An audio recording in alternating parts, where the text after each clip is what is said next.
Guys, it's your boy Keys. Welcome back. We're live on Binance Academy. We're looking at blockchain use cases and governance. So we're going to be reviewing this article live from the Binance Academy. Feel free to subscribe. Click on the red button so you get notified whenever we drop beneficial uploads. Give us a like button, turn on notifications, and then drop your comments if you have any feedbacks. We try as much as possible to attend to you.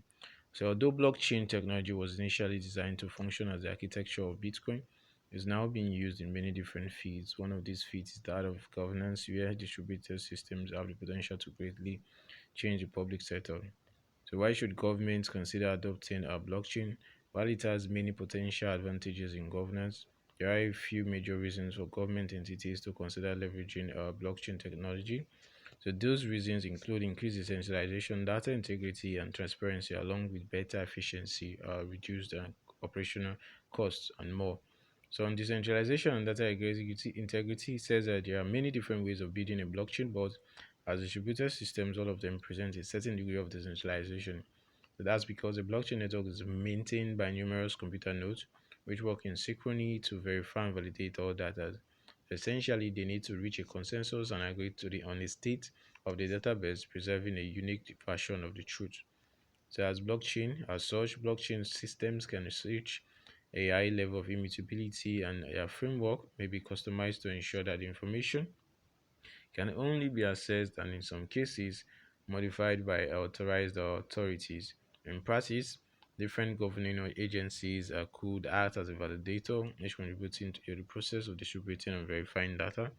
This greatly reduces the likelihood of data tampering and fraud. So those are some of the perks you want to know. On transparency, it says blockchain databases can be used to store and protect government records in a way that makes it harder to anyone to manipulate or hide information. Under the current model, most governmental data is stored in centralized databases which are controlled directly by the authorities. Some of these databases are in the hands of just a few people, making manipulation quite easy to get away with. In other cases, a blockchain may be suitable because it can distribute the process of verifying and storing data to multiple parties. Effectively decentralizing power would go a long way. We have in says for therefore blockchains can be used as a transparent databases that decreases or removes the need for trust between governmental bodies and civilians. For instance, some European authorities exploring the potential of blockchain-based registries to diminish the occurrence of property disputes. Such a model can be based on distributed system that can be accessed and verified by both governmental agencies and citizens, and each party is able to securely hold a copy of the official documents and claims. So, guys, there's also increased efficiency, which is one of the perks too. We have increased efficiency. For the drawbacks and limitations, it said, interestingly, while it is clear that blockchain could be used to improve data integrity, transparency, and more, there are certain limitations which you want to take note of.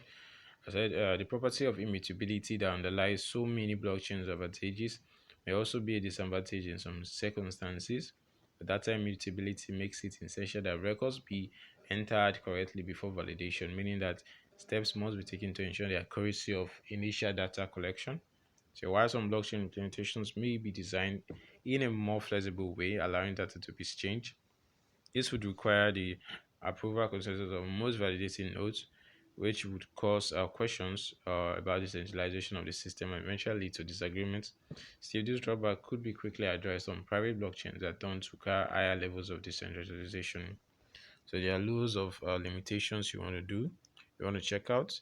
Then on the closing thoughts, in spite of this potential disadvantage, there are several possible uses of blockchain systems in governance. So from the enhancing transparency to streamlining the tax collection process, distributed networks can help governments operate more efficiently and build greater levels of trust with their citizens. While some applications are still hypothetical, many countries are already experimenting with it. So noting that the digitalized systems are being used by governors since the early 2000s, years before the creation of the blockchain. Estonia is a prominent example which launched its own digital identity in 2002 and was the first country to hold elections over the internet in 2005. 2014, the Estonian government launched the e-residency program, which mentions the use of blockchain technology for the managing the security data, digital data. So guys, that's all you buy keys. Feel free to subscribe and peace out, guys. One love.